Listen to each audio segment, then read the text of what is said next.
सबुदिन चिंता आज कौन बनैबा टिफिन रे। सबुदिन कौन बनै कि टिफिन नेले स्कूल भल लागिबो। आज चना मिलीगला। चना को नहीं किसी गोटे रेसिपी करवा बिहारी रेसिपी। चना को आग ग्राइंडिंग कर दे प्याज पकई देले धनिया पत्र रसुण काटिकी पकई दिया सोरिष तेल टिके निश्चय देवे चाट मसाला देई ताकू भल भाव गोलाई देवे लंका गुंड लुण सब पकईली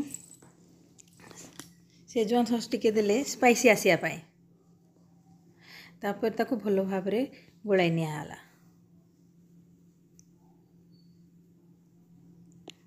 ताकू आमे बनैबा आज ग्राइंडिंग कर साला पर गोले देइकरी लिठी चोका बनैबा।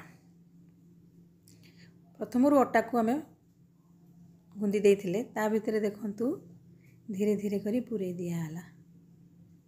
याकू बंद करी एपरी भाबे छाणी देले भी से पिठा आकार परी हेइ जिवो।